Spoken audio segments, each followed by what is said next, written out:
Hello, everyone, and welcome to another episode of the Crypto Entrepreneurs Podcast with your host, Charles. Enjoy.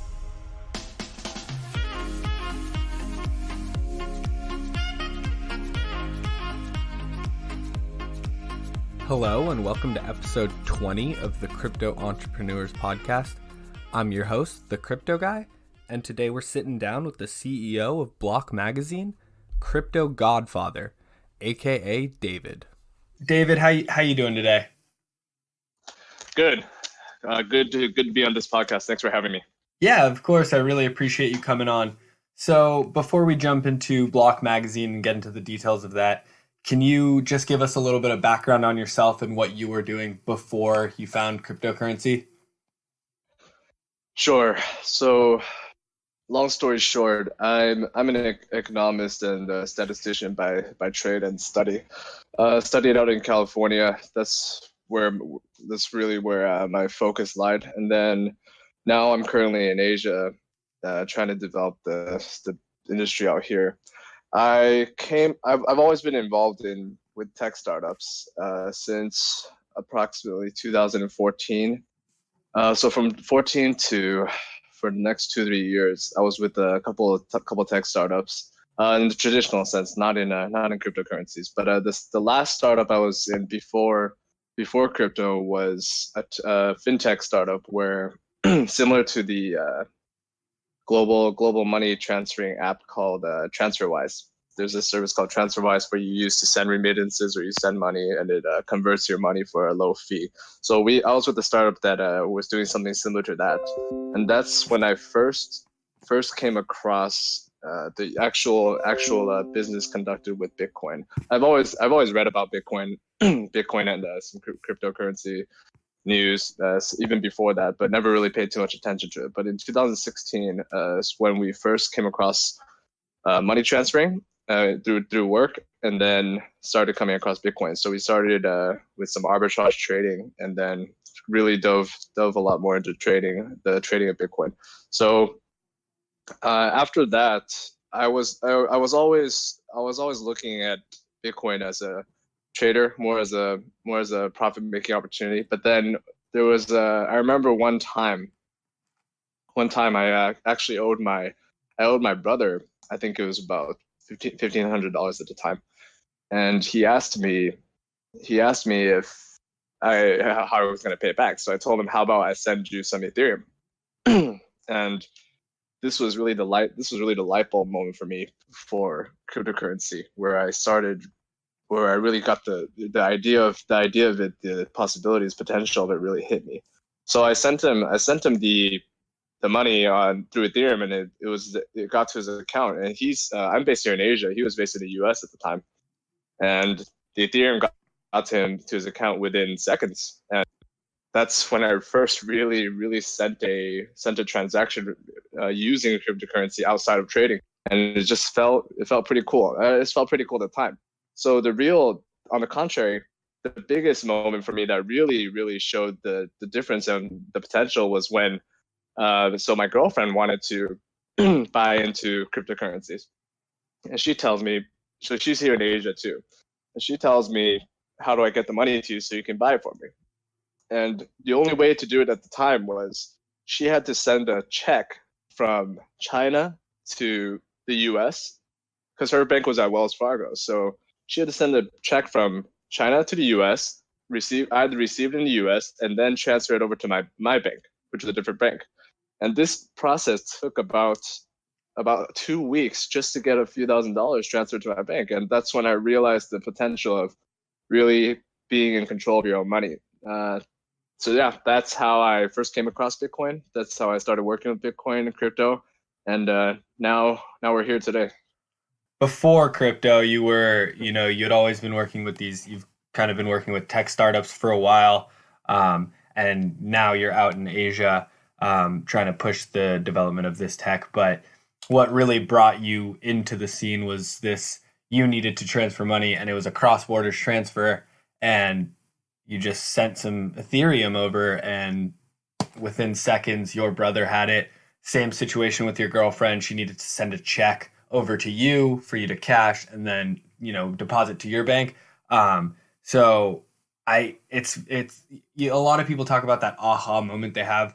Yours was, very real life application. You saw the problems with transferring money and how long it took, and then saw the difference between that and then just sending some crypto from one wallet to another. So you've kind of experienced it firsthand. Moving on from how you got into cryptocurrency, can you now talk about what you're working on right now? You said you're out in Asia trying to develop the tech and kind of push adoption. So can you tell us what you're working on at the moment?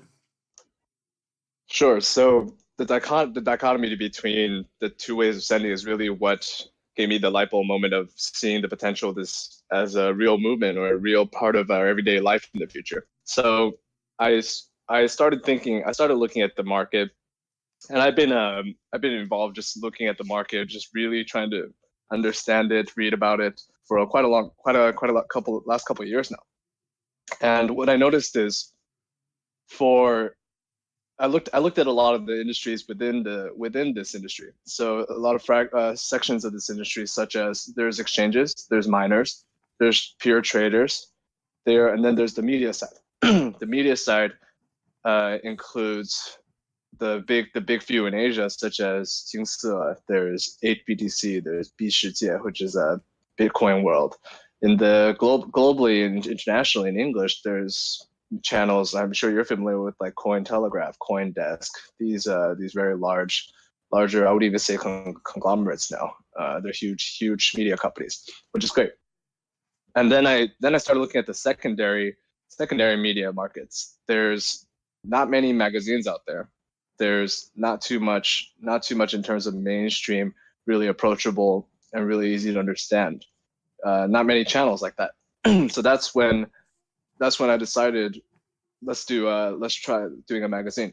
So we came out with Block Magazine. Block Magazine launched last November. That was our first issue. The planning for that magazine really started quite a few months before that. So our whole goal and what I had in mind when in starting it was, first of all, if the success of Bitcoin and success of the cryptocurrency markets really is binary. It's either zero or it's going to be one. It's going to be very successful. It really just depends in the long term whether it lasts or not. So I had to make a big decision about whether really analyzing everything I knew about this market, because I'd been watching it every single day for a long time. And I thought, will this market survive? That's the first question I asked myself. Because if I couldn't answer that question with a yes, then there was really no point in getting into this business. So I truly believe that it will survive and it will get much larger in the future. Then the second question I asked was, what are the pain points in this market? What's stopping it from getting really entering the mainstream? Not only through use, but really in the minds of people, where people look at Bitcoin or crypto as an acceptable currency everywhere. Or how is blockchain going to change as a widely used technology? One way is media is very important in influencing people. And when I looked at the third part is I looked at the competition out there, my competitors, and also what's out there in terms of media. There's a lot of these great services I mentioned earlier that introduce all the news. They have updates on what's going on around the world in tech and trading and in the price movements. But I really hadn't found anything out there that was very easy to understand and really trying to show the entertaining side of crypto too. So our Block magazine is very heavily focused on being informative and being educational. That's one side, and then the other side is being entertaining. We want to show crypto in a way where the average person could understand, and that's really where we differ ourselves from anything else that's out there right now. Our magazine is very easy to understand. It's informative, and also we're fortunate enough to have a lot of great connections in the space that provide us with a lot of interviews, a lot of information that really is not easy to access for anybody else. That was our main goal, and I think so far we're doing an okay job. You said you got started last November, so it hasn't been up and running for too long. There's a lot of stuff you covered there. You talked about different sections of crypto, media, miners, exchanges, and this kind of all goes into what you were kind of looking for and trying to find your niche, which is a super important thing when trying to start a business. You know, you had a list of multiple questions that you asked yourself before even deciding to jump in, such as, you know, will the crypto market survive as a whole?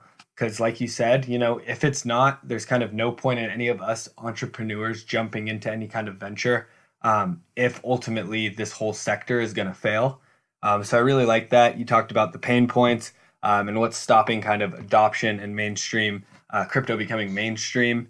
And then you talked about competition, and you saw very little competition in the form of, you know, news and media in actual print magazine. You did talk about some of the big ones, like I know in the US, I hop on Cointelegraph or Coindesk, and those are where I get the majority of my news.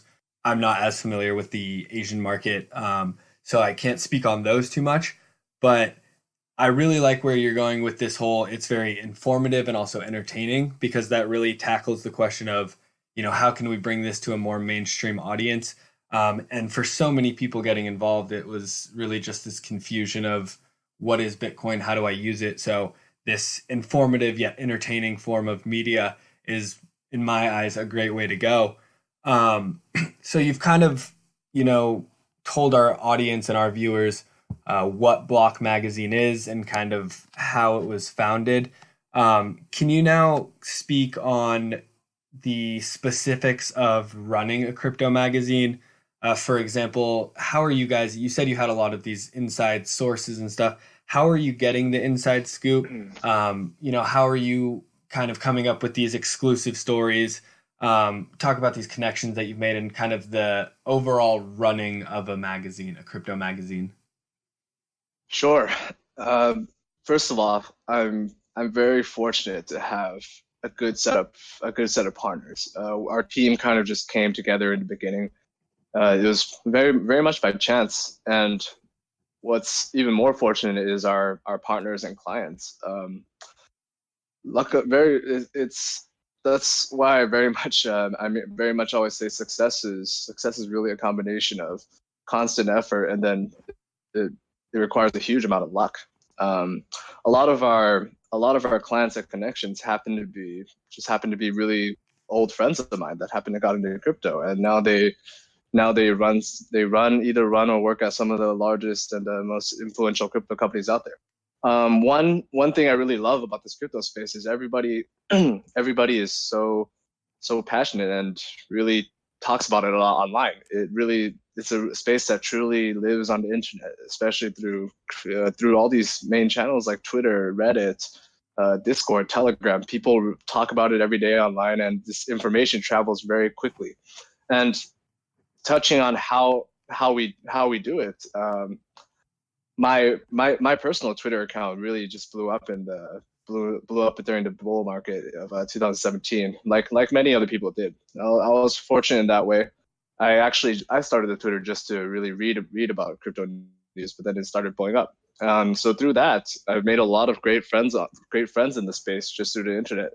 And after in the beginning, we a buddy of mine actually runs for our first issue. Our first issue in November covered a local coin ATM. There's this company they're the top Bitcoin ATM provider in Canada.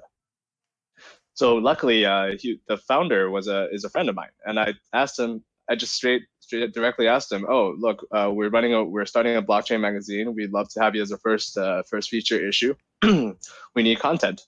Content is the most important thing that really will decide whether a magazine or any media company survives or dies.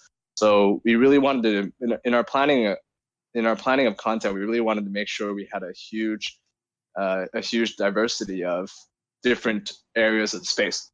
So just a quick rundown of what we've done so far. Like in November, we had local coin ATMs as an ATM company, and then by December, only our second issue, I landed a interview with John McAfee. So John and I had been talking for a while online for the last year or two. Just through Twitter, we chatted on Twitter regularly. I would approach him about advice or questions, and he was always very, very friendly and just responding. So a lot of people asked me at the time, "Wow, how did you get an interview with John McAfee?" And the only answer is really just by asking. I messaged him and I just asked, hey, we have this blockchain magazine. I showed him a sample. Would you like to be on the cover for the next one? And that's how we landed John McAfee for issue number 2, the Christmas issue. January we had the head of the large exchange OKX, Andy Chung. So I worked with Andy before in the past, and that was also another. I was thinking it'd be a great pivot for. First, we go Bitcoin ATM. Second issue was John McAfee. He was a very controversial space, which is great for reading about. And then third, let's go with an exchange. And then next issue, I'm happy to share with you. Next issue for Chinese New Year coming out in February. That issue we landed Justin Sun. And how people are also asking me how the hell did I get Justin Sun to agree to an interview? How did I even get in touch with him? One of these big guys in the space. And fortunately, it was also a friend of mine who happened to be working at Tron. She just started a job at Tron, and I saw her. She'd been posting about Tron on social media, and I asked her, "Hey, are you working at Tron?" And I was like, let's try. Do you think we could set up an interview with Justin? And I kind of just threw a Hail Mary out there, and it worked. She put me in touch with the head of PR, and then we did an interview with Justin Sun. So a lot of it has been connections and luck, a combination of these two, where we've been lucky to get some really, really great content out there, and then add that together with piece that together with my team, who really work hard to put some really good content out there, and they hustle very hard every day by going out and getting our advertising partners, getting our consultancy partners, and getting this inside scoop information. There's a lot of really cool info out there that other people just don't have access to. It's really a combination of, like I said, connections and luck. So you touched on that a good number of times. You had this one quote right at the beginning there when you started off. You said it was success is a combination of constant effort and a lot of luck. And I think that speaks perfectly to anyone who's had any sort of success in business. You can put all the effort in you want, but at the end of the day, some things just, you can attribute to luck and nothing else really. And so I just want to give a piece of advice to anyone out there trying to, start any kind of media company, a magazine in specifics, or in particular. You really need to surround yourself with all-stars. There's no way you would have been able to get some of these interviews like with John McAfee, Justin Sun, the head of OKX. Those aren't things that you can necessarily just pull out of nowhere. You need these connections. You had your friend who worked at Tron. You did say with John McAfee that you just reached out, but it was because you had built this relationship with him prior to that, that I think he was really willing to sit down and talk with you.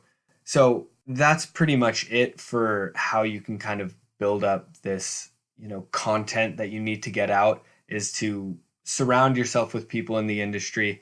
You said you've got friends who have all gone off onto different ventures, and you can pick and choose from them and really, get any number of people in this space because you've surrounded yourself with these, key players in crypto.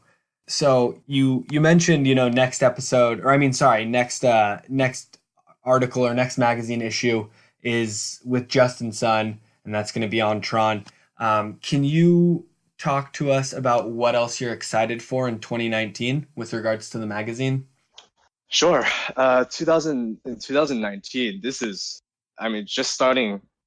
I really kicked off this year, 2019, just January 1st started already excited.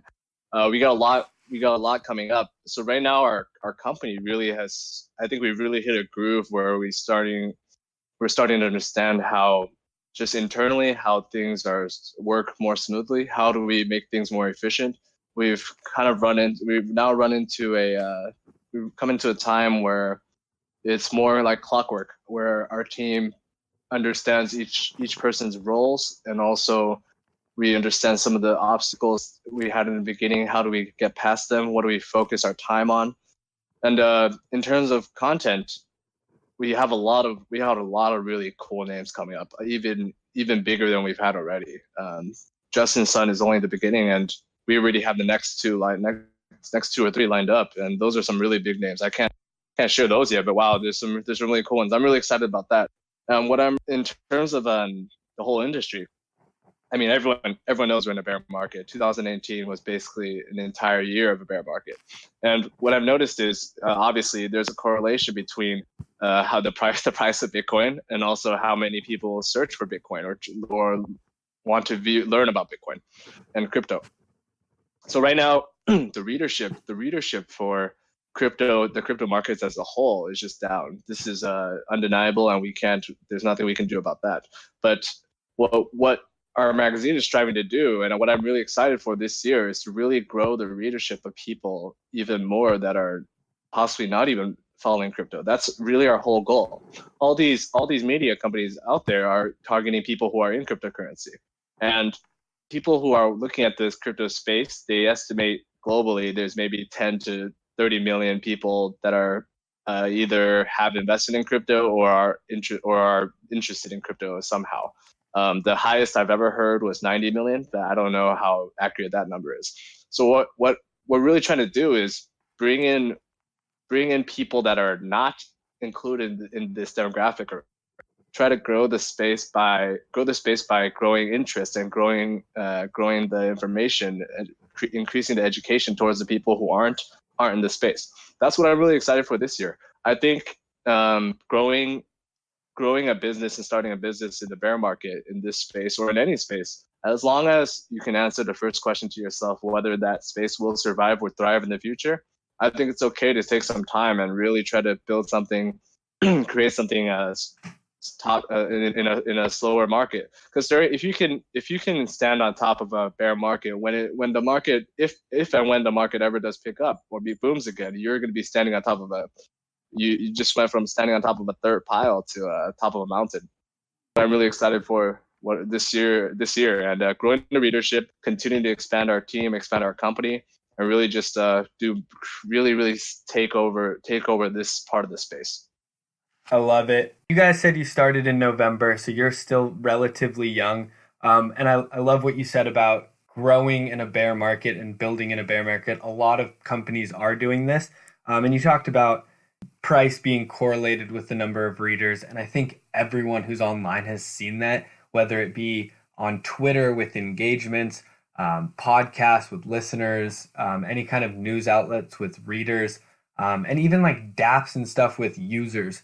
Everyone's kind of seeing this decline, which is mostly due to the price and then interest dropping.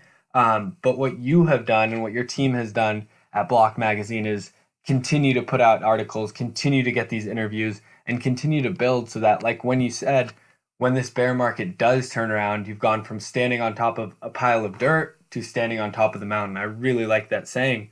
And then I know you can't disclose any of the big names, but you said they're big, they're huge. You've already had Justin Sun and John McAfee on the cover. So I'm really looking forward to just seeing some of those other big players in the space. For anyone who's interested in checking out the magazine, where is it available? Where can they get their hands on a copy? Okay, so our website is blockjournal.io, just blockjournal.io. It's so we have a monthly subscription and we have an annual subscription. I fully believe the content and the value is really there. Hey, then look for discounts for promotions on my Twitter all the time. And thank you for your kind words about the magazine. I mean, the names coming up in the space that we've already finished the interviews. Those were some really great chats, and just through talking to them, I think the space is very much alive. You mentioned engagements and readership being low. What's the most obvious is I mean, I'm sure a lot of us do this. I log on to my Twitter every single day, and what's the most noticeable thing was in 2017, my account was growing followers like crazy. It was every day a few hundred people, sometimes 1,000 a day. And now it's just really slowed down. It's hit much like the price. It's very much correlated to price. So just a tip for anybody who is listening, when likes and follows and retweets start picking up, start looking at the price. I've noticed it as well, and I think a lot of the entrepreneurs that I've talked to have noticed this definite slump and this correlation between price and engagement. But you know what? We're building now. I'm putting together podcasts. You're putting together issues of your magazine, and in years to come, I think it'll really show. And for anyone who's listening who's struggling with this, oh, my project's not getting any engagement, my business isn't doing very well, that's because interest is very low at the moment. If you stick with it, those are the ones who are going to succeed. So you said blockjournal.io, that's where our listeners can take a look. You have a monthly subscription and an annual subscription. So for anyone who's interested, check the website out. Now, before we go, can you, if you had to, I like to ask all of my guys who come on, or all the people that come on to this show, if you had to start over, if you didn't have these connections and the magazine was no more, and you wanted to start a new magazine and get it to where you're at today, what's the very first thing that you would do?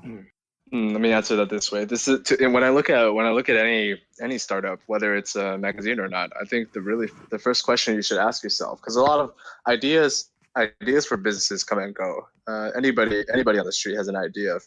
I'm sure Facebook, Amazon, Google, Alibaba, these ideas were all thought of by people before the actual Zuckerbergs made the companies.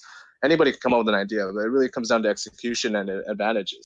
Ask yourself, do you have the skill set? I'd have to ask myself, if I were to start again, do I have the skill set to do what I'm trying to do, to really get my idea done? And second of all, why do I have the advantages that increase my probability of success in this space? If anybody else can do it, there's really no obstacles from starting anybody from coming in. I think if you can answer both those questions clearly, first of all, is it a good idea? Can you execute it? And second of all, why is it that you have an advantage in the space? Are you the first mover? Do you have the most resources? Do you have the most money? Do you have the most funding? Do you have the connections? If you can answer a series of these questions or fill in some of these checks, then I think that's the first question to ask. Starting a magazine, a great magazine is a combination of a few things. I wasn't in the magazine space before I started Block Magazine, but what I realized is it's a combination of, to me, design is one of the most important things too. Having a real good eye for design and beauty, just the artistic side, having high standards for design, accepting nothing lower than the best. An attention to detail is very important for a magazine. You got to have minimized typos. Sure, in the beginning you're gonna have some typos, you might have some mistakes, but it's about a constant process of improvement, bit by bit, iterations and improving. You don't improve by making huge changes like that. It's all about bit by bit, sometimes even word by word. And I think constantly getting out there and getting in front of people is really important.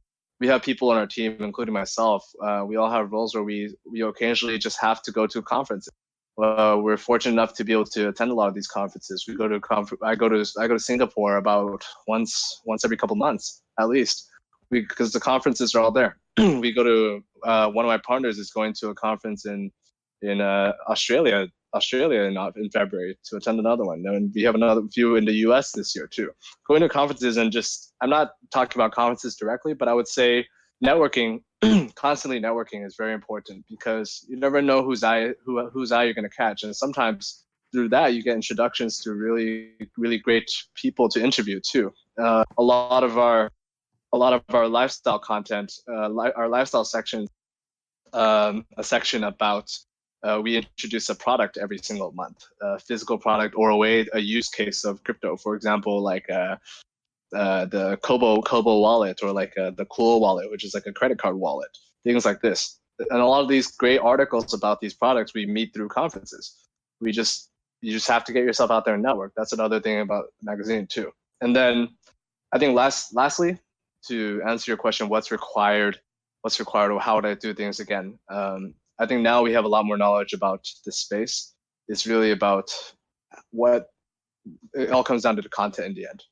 The content, not just in the sense of who you're interviewing or who you're talking to, but really how do you structure your content in a way that people not only will pick it up, but want to read it. And after they read it, the most important part to me is, after they read it, will they share it to their friends to read? Because that's really how it spreads. If someone reads a magazine and they don't they don't find anything interesting or fun enough about it to share with the person next to them, then I would say we failed. If we have one article, even just one article that somebody says, "Oh, that's pretty cool," or "That's pretty funny," or "Wow, that's so stupid, I just have to share it." Like anything where that's shareable, that's when we know we've done something. Where they'll turn to the person next to them and say, "Hey, check out this magazine." I think those are the few things to answer your question. You walked us through pretty much step by step what could be done to kind of get you back to where you are. And you started with, before you even have the company or the idea, I guess, the next thing you really want to do is ask yourself if you have the skill set to succeed. I think, there was this huge wave and everyone kind of jumped on the cryptocurrency bandwagon, and people kind of half-assedly put together projects and kind of jumped in head first without really thinking, exactly what you said. Do I have the skill set to succeed? So before you even put pen to paper and kind of start running with this, you need to answer that question. And then you really talked about, the networking skills that you need and being able to network, going to these conferences. Everyone that you've interviewed and everyone that's in your magazine has been an acquaintance of a friend, somewhere in your network of, people that you've met throughout the years. That's how you've gotten in contact with these people who sat down with you. So really just making sure that you're an all-star at networking, and learning to reach out to people and ask for these interviews. And then lastly, I love what you mentioned about content. I'm also in the space of creating content. And you said that you want to create content that is worthy of being shared. Because, if someone listens to my podcast, great. But if they can recommend this podcast to 1, 2, 10 other people, that starts this domino effect. And that's the same thing with anyone in any form of content. If you're online, if you're on Twitter making memes, if people share them, that's how you blew up. You've got your magazine. If one person says, "Hey, someone else, check out this magazine, subscribe for a month and really read it and get into it," that starts that domino effect. So to everyone out there, make content that is easily shareable and that people will want to share with their friends, families, colleagues, etc. We touched on so much great stuff, not only for someone who's trying to create maybe a magazine, but really this can be applied to anyone with any business that involves any sort of content creation. So thank you very much for coming on. I really appreciate you taking the time. You're welcome. It's been a pleasure. All right, guys, if you enjoyed this episode with David and want to check out an issue of Block Magazine, head over to blockjournal.io. We'll have a link in the description. And with that link, you'll also get an extra 25% off for the March issue. So head on over, give it a read, and let us know what you think. Thanks for listening. All right, guys, that wraps up another episode. And I just want to take a quick second to ask you a huge favor. If you found anything in the episode helpful or it's been inspiring to you in any way, I just ask that you share it with your friends, family, anyone you know on social media, and hopefully we can help them out as well. Have a good one.